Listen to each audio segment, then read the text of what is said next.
ВМРО-ДПМН денеска соопшти дека нема да дозволи СДСМ преку релативизирање и заобиколување на уставот и законите да реализира планови на штета на државните и национални интереси. Крсто Јовановски од ВМРО-ДПМН изјави дека јавноста е загрижена каква гаранција потпишал Зоран Заев кога неговите коалициски партнери остануваат за тиранската платформа и планираат да ги реализираат одредбите во неа. Народот е со право загрижен дали гаранцијата која Зоран Заев ја потпиша е со цел да се замајуваат граѓаните, а на мала врата да се договара реализација на платформата со сите нејзини елементи, како целосна двојазичност на територија на државата, претворање на Македонија во бинационално наместо, мултикултурно општество, менување на символите на државата и прогласување на темелите на државата за геноцидни. Ова го потврди и самиот Оливер Спасовски, кој рече дека тиранската платформа се уште постои и дека секој има своји ставови, но сите заеднички мора да се договориме за Република Македонија.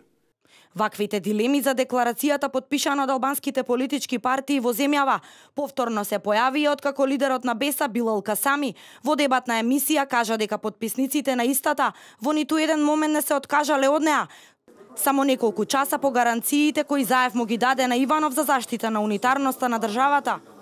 Вели таа ќе се спроведе, меѓутоа се ќе било во рамките на уставот.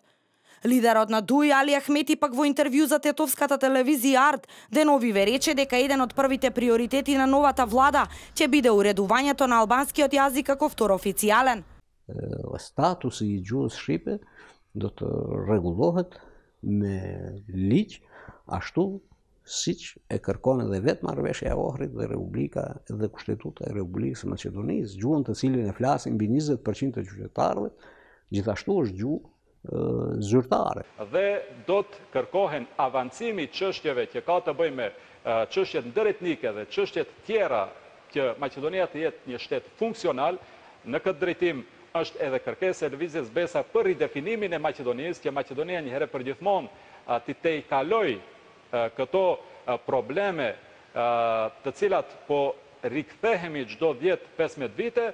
Околу преговорите на Заев со коалициските партнери за состав на новиот владин кабинет, кои почнаа предвадена од СДСМ велат, денеска ќе имало консултации во рамки на партијата, а меѓупартиски средби засега немаат закажано.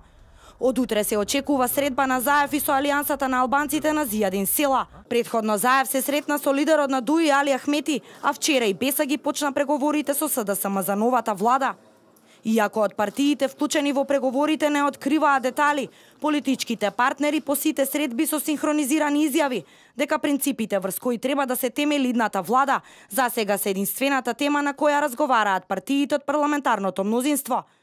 За распределбата на ресорите досега, како што тврдат од партиите, не било разговарано, иако во јавноста веќе се лицитира со имиња и партии како носители на ресорни министерства во новата извршна власт.